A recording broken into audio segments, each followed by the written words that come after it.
Terkait dengan kondisi mahasiswa kami Unika Santo Thomas yang dikeluarkan dan yang diskorsing. Jadi 6 yang di DO-kan, 13 yang diskorsing. Itu berlatar belakang sudah melakukan yang diskorsing itu yang di pelanggaran yang di DO-kan adalah melakukan pelanggaran berat, di mana sudah melanggar peraturan kemahasiswaan, yang membawa poster, membawa orasi-orasi. Setelah kita berbagai macam mediasi dan berbicara dengan menerima aspirasi, ketika mereka tidak sesuai dengan yang diniatkan mereka, maka mereka keluar, tidak pernah bisa terwujud. Baru yang kedua, terkait dengan peraturan statuta Unika, itu juga sudah ada pelanggaran. Lalu peraturan akademik yang sudah dikeluarkan oleh rektor. Lalu melanggar dari turunan dari peraturan statuta itu adalah ada juga peraturan rektor. Itu menjadi pelanggaran berat, di mana pelanggaran berat itu sudah tidak bisa lagi ditolerir terkait dengan ulah-ulah mahasiswa kami ini. Di mana rata-rata ini mahasiswa adalah dari Fakultas Pertanian. Itu yang rata-rata. Dan sebelumnya sudah sangat mengganggu. Mengganggu itu pada saat yang pertama itu adalah ada orasi Dies Natalis Unika yang ke-39. Di sana para pejabat sudah para hadir, termasuk itu Dewan Pembina Uskup Agung Medan. Maka pada saat itu juga bagaimana bisa terjadi seperti itu? Masa itu tidak bisa dididik dengan baik? Ternyata kita panggil, mereka tidak juga mengindahkan apa. Lalu kembali lagi pada penerimaan mahasiswa baru. Pada mahasiswa baru ini kan ada PPKMB, ya, pengenalan kampus pada masa itu. Sudah ada peraturan kita lakukan di bidang dikeluarkan oleh rektor bahwa mahasiswa tidak boleh dibawa keluar. Istilah mereka adalah makrab. Makrab itu adalah malam keakraban.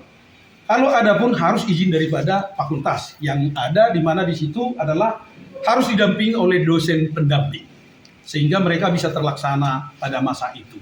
Ternyata mereka tidak mengindahkan dan mereka sudah ada yang menandatangani perjanjian itu dan itu juga dilanggar. Sehingga pada masa itu sudah kulminasi dan diurutkan secara keseluruhan bahan-bahan yang dilanggar mereka, itulah yang dilakukan dengan mengeluarkanlah ataupun di-DO-kan dan dibuat skorsing selama 2 semester 1 dan semester 2, mulai berlaku ganjil dan genap tahun ini. Begitu Pak. Artinya upaya mereka menyebut bahwa tidak ada peringatan terlebih dahulu. Upaya itu kan ada aturan-aturan yang sudah sebetulnya peringatan itu kan sudah dipanggil per masing-masing profesor, termasuk orang tuanya sudah dipanggil, sudah bagaimana nih anak bapak begini-begini dan kelakuannya begini, dan ternyata tidak diindahkan juga.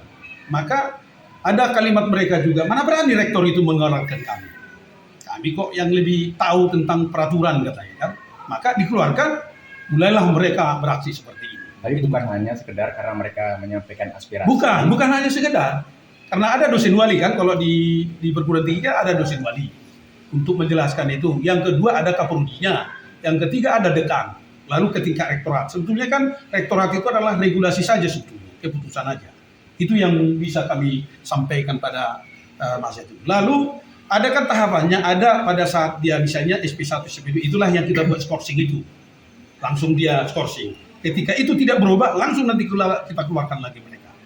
Setelah mereka minta agar DO itu dibatalkan dan sebagainya, pihak rektor sendiri seperti apa? Peraturan yang sudah ada, kami tetap menjunjung tinggi tentang peraturan yang sudah kami tegaskan. Dan itu menjadi suatu keputusan daripada rektor. Demikian juga tadi, kami di Lelidikti, setelah mereka di sana, tentu kami akan menyiapkan apa saja yang diminta. Nanti hari Kamis kami akan dipanggil secara pimpinan universitas terkait mediasi yang dilakukan oleh Lelidikti.